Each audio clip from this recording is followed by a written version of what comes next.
Polres Metro Jakarta Pusat mengerahkan 588 personel dalam rangka mengamankan aksi unjuk rasa Indonesia Gelap yang digelar oleh BEM SI di kawasan Patung Kuda, Jakarta Pusat pada Kamis 20 Februari hari ini. Ratusan personel itu akan disebar di sekitar Bundaran Patung Kuda Monas hingga di depan Istana Negara. Sementara untuk rekayasa arus lalu lintas di sekitar lokasi bersifat situasional. Kapolres Metro Jakarta Pusat Kombes Susatyo Purnomo Condro dalam keterangan tertulis mengatakan ratusan personel itu akan disebar di sekitar Bundaran Patung Kuda Monas hingga di depan Istana Negara.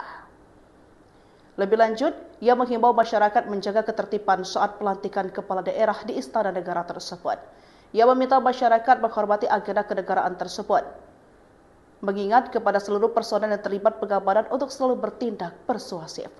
Sisi lain, ribuan mahasiswa menggelar aksi demo Indonesia Gelap di depan gedung DPRD Sumsel di Jalan POM 9 Palembang, Kamis 20 Februari 2025.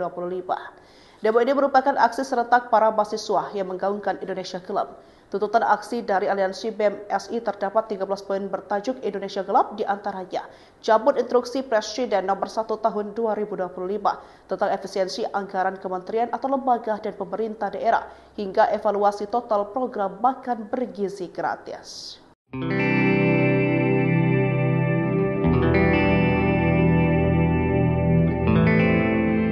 Polisi menerjunkan lebih dari 1.000 personel untuk mengamankan aksi unjuk rasa bertajuk Indonesia Gelap di Jakarta pada Senin 17 Februari hari ini. Massa yang berasal dari kalangan mahasiswa akan turun ke kawasan Monas hingga depan istana. Kapolres Metro Jakarta Pusat Kombes Pol Susatyo Purnomo menyebut jumlah personel yang dikerahkan siang ini mencapai 1.623 orang. Mereka berasal dari Polda Metro Jaya, Polres Metro Jakarta Pusat, TNI, pemerintah Provinsi Jakarta, dan instansi terkait. Susatyo mengatakan para personel akan ditempatkan di sejumlah titik di sekitar Bundaran Patung Kuda hingga di depan Istana Negara. Koordinator aksi dari Universitas Indonesia atau UI, Muhammad Rafid Naufal menyebut massa akan mulai bergerak sekitar pukul 11. Aksi turun jalan ini dilakukan dalam rangka meminta pertanggungjawaban pemerintah terkait situasi negara yang memburuk. Menurutnya, kondisi ini dipicu oleh berbagai permasalahan yang terjadi akibat tindakan sewenang-wenang pemerintah.